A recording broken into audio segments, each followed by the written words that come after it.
శ్రీమాత్రే నమ. జై గురు దత్తాత్రేయ నమ.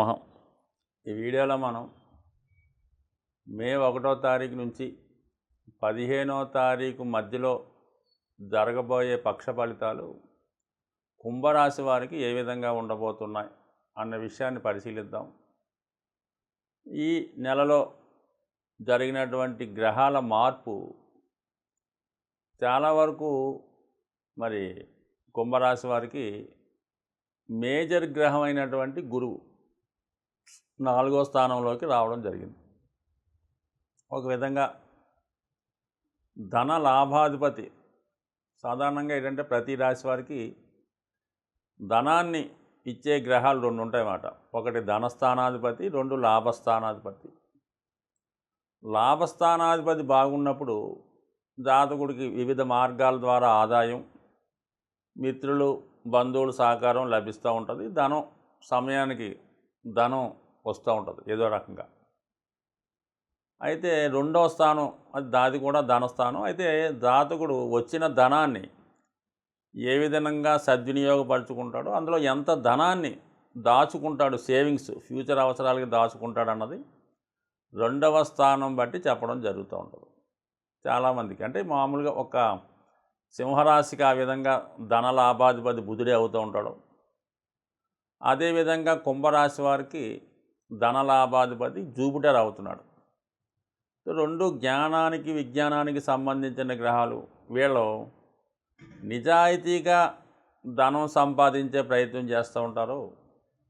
కేవలం వీరు సంపాదించిన ధనాన్ని వీరొక్కరే అనుభవించడం కాకుండా, అంటే ఒక్కరే అంటే వాళ్ళు, వాళ్ళ భార్య, వాళ్ళ పిల్లలే కాకుండా అందరూ బాగుండాలి అన్న కాన్సెప్ట్తో పేరెంట్స్ని, తోడబుట్టిన వాళ్ళని అందరినీ కూడా ఆదుకునే ప్రయత్నం చేస్తూ ఉంటారు. ఈ ప్రయాణంలో మరి గురువు ఒక్కడే అవ్వటం వల్ల మరి గురువు జాతకంలో ఉన్నటువంటి బలాన్ని బట్టి, అంటే జాతకంలో ఉన్నటువంటి గురువు మంచి శుభగ్రహాలతో కలిసి ఉన్న, శుభస్థానాలు చూస్తూ ఉన్న, మరి చక్కగా నిజాయితీగా ధనం సంపాదించడం, సక్రమంగా దాన్ని ఖర్చు పెట్టడం, ఎంతో కొంత ధనాన్ని దాచుకోవడం జరుగుతూ ఉంటుంది. అదే పాపగ్రహాలతో కలిసి ఉన్న, పాపస్థానాలతో ఉన్న జాతకుడు సంపాదన అక్రమంగా ఉంటుంది. ఆ వచ్చిన దాన్ని దుర్వినియోగం చేస్తూ ఉంటాడు. అసలు భార్య పిల్లల్ని పట్టించుకోకుండా ఇతరుల కోసం ఎక్కువగా ఆలోచిస్తూ ఉంటాడు. ఈ విధంగా ఇబ్బంది పడుతూ ఉంటాడు. అయితే అది జన్మజాతకంలో ఉన్న స్థితిని బట్టి. దానికి గురువు గోచారరీత్యా ఉన్నప్పుడు, మంచి స్థానంలో ఉన్నప్పుడు కొన్ని మంచి ఫలితాలు ఖచ్చితంగా ఇవ్వడం జరుగుతుంది. జాతకంలో పీఠిక మీద ఉన్నటువంటి రాసిపెట్టి ఉన్నటువంటి కార్యక్రమాలు ఈ గోచార గురువు అమలు చేస్తూ ఉంటాడు. మరి కుంభరాశి వారికి ఇప్పుడు 4వ స్థానంలోకి వచ్చినటువంటి గురువు ఒక అద్భుత అవకాశాన్ని ఇవ్వడం జరిగింది. అది ఏంటంటే 4వ స్థానం ఏం చెప్తుంది మనకి? మాతృస్థానం పక్కన పెడదాం, అది విద్య. దాని తర్వాత ఏంటంటే గృహం, వాహనం. ఈ 2 ఇంపార్టెంట్. ఎందుకంటే అది 4వ స్థానం వృషభ రాశి కాబట్టి ఒక మంచి గృహాన్ని కానీ, మంచి వాహనాన్ని కానీ మరి జాతకుడు, మరి గురువు అక్కడ ఉన్న సమయంలో మరి ఇప్పుడు సమకూర్చుకునే సూచనలు ఉన్నాయి. మరి ప్రస్తుతం కుంభరాశి వారికి శుభ్రంగా ఒక 3.5 సంవత్సరాలుగా జరుగుతున్న పీరియడ్ని బట్టి ఏదో ఉద్యోగంలో ఉన్న వాళ్ళకైతే పర్వాలేదు. వాళ్ళు కూడా ఏదో పిల్లల చదువు గురించో వేరే బాధ్యతల వల్ల చాలా టైట్ పొజిషన్లో ఉన్నారు. మరి ఈ సమయంలో మరి గృహం కొనుక్కోవడం ఏంటి అనే ఆలోచన రావచ్చు. అయినప్పటికీ కూడా మరి గురువు కంపల్సరిగా ఈ కుంభరాశి వారికి ఒక గృహయోగాన్ని కానీ, వాహన యోగాన్ని కానీ, ఇంకా విదేశ గమనాన్ని కానీ ఇచ్చే అవకాశం ఉన్నది. మాతృస్థానం బాగుంటుంది. మదర్ యొక్క ఆరోగ్యం, సహకారం, పుట్టింటి వారి సహకారం 100% లభిస్తాయి. సరైనటువంటి నిర్ణయాలు తీసుకొని జాగ్రత్తగా ప్లాన్ చేసుకుంటే ఖచ్చితంగా ఒక స్థిరాస్తి మీకు ఈ సమయంలో ఏర్పడుతుంది. ఇక 2వ స్థానంలో ఉన్నటువంటి రాహువు, కుజ, బుధుడు, అంటే కుటుంబ స్థానం అనేది 2వ స్థానం. అందులో రాహువు చేరడమే పెద్ద ప్రమాదం. అంటే అక్కడ రాహువుతో పాటు కుజుడు, బుధుడు, అంటే కుటుంబ సభ్యుల మధ్య ఏకాభిప్రాయం లేకపోవడం. ఇది అన్నదమ్ముల మధ్య, భార్యాభర్తల మధ్య, తల్లిదండ్రుల మధ్య, పిల్లల మధ్య చాలా గందరగోళమైన స్థితి ఏర్పడుతూ ఉంటుంది. అంటే ఎంత తొందరగా ఇంటి నుంచి బయటపడదామా అనిపిస్తూ ఉంటుంది అన్నమాట. అందువటువంటి కుటుంబ సమస్యలు అనుకూలంగా లేవు.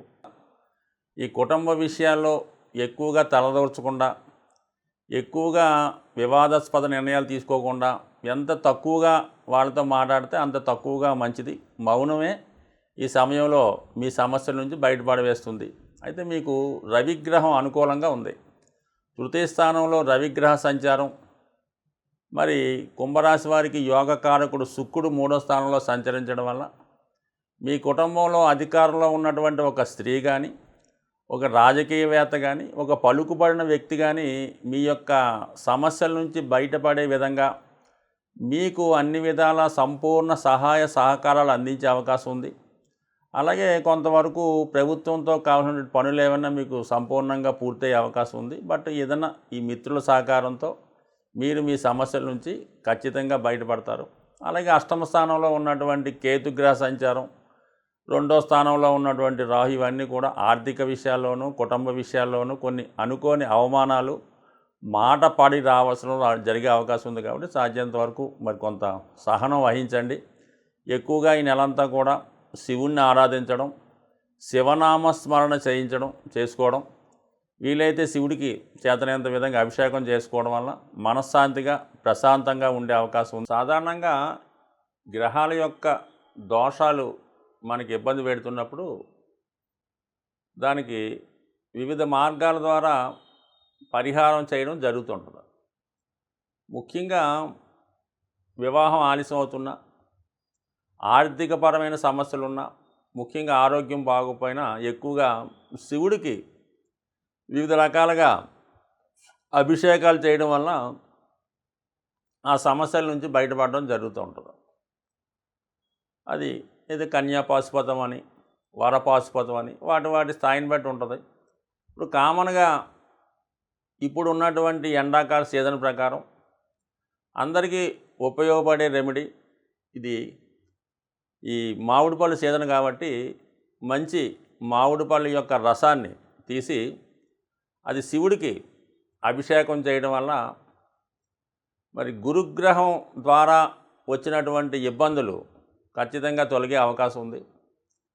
సో ఈ విధంగా మామిడి పళ్ళతో తీసిన రసాన్ని శివాలయంలో విధి విధానంగా అభిషేకం చేయడం వల్ల ముఖ్యంగా ఆర్థికపరమైనటువంటి సమస్యలు, సంతానం ఆలస్యం అవడం అలాంటి విషయాలు, అలాగే మరి కోర్టు సమస్యలు, ఆరోగ్య సమస్యలు, అంటే శివుడు తలుచుకుంటే ఇవ్వంది ఏముంది. అయితే అంటే గురువుకు సంబంధించినటువంటిది కాబట్టి గురువు కారకత్వాలైనటువంటి సంతానం, ఆర్థిక విషయాలు, ఆరోగ్యం, జ్ఞానం, విజ్ఞానం, ముఖ్యంగా విద్యార్థులకి చదువు కావాల్సినటువంటి ర్యాంక్ రావడం, ఇవన్నీ కూడా అనుకూలించే అవకాశం. కాబట్టి మామూలుగా ఏదైనా ఒక భగవంతుడి కార్యక్రమం చేపట్టినప్పుడు మనం ఎప్పుడైనా ఒక అమ్మవారు ఉన్నారు, నిమ్మకాయల యొక్క మాలని హారంగా మాలగా వేసినప్పుడు ఎటువంటి మచ్చలేనివి శ్రేష్టమైనవి ఎన్నుకోవడం.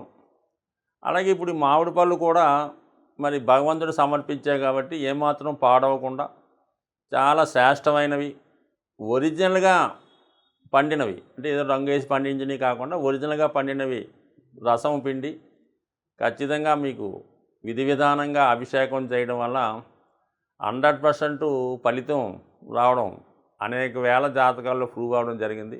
ఒకసారి అంటే ఏదో మొక్కుబడిగా ఏదో ఒకసారి చేసాం అనడం కన్నా ఏదైనా ఒక కార్యక్రమం చేసినప్పుడు ఒక 3 వారాలు చేసుకోవడం వల్ల ఆ ఫలితం ఇంకా ముచ్చటగా జరిగే అవకాశం ఉంది. ముఖ్యంగా ఈ శివుడికి ఇష్టమైనటువంటి రోజులు సోమవారం, ఆరుద్ర నక్షత్రం వచ్చిన రోజు, మనకు కుదరినప్పుడు శనివారం రోజైనా పర్వాలేదు. ఇప్పుడు ఈ రెమెడీ పర్టికులర్ గురువారం రోజు, అంటే గురువుకు సంబంధించిన పరిహారం కాబట్టి గురువారం రోజు శివాలయంలో శివునికి ఈ మామిడి పళ్ళ రసంతో అభిషేకం చేయడం వల్ల 100% మరి ప్రస్తుతం ఏ సమస్య అయితే ఎదుర్కొన్నారో ఆ సమస్య మరి ఈ ఎండలు తగ్గే లోపల తగ్గే అవకాశం ఉంది. స్వస్తి.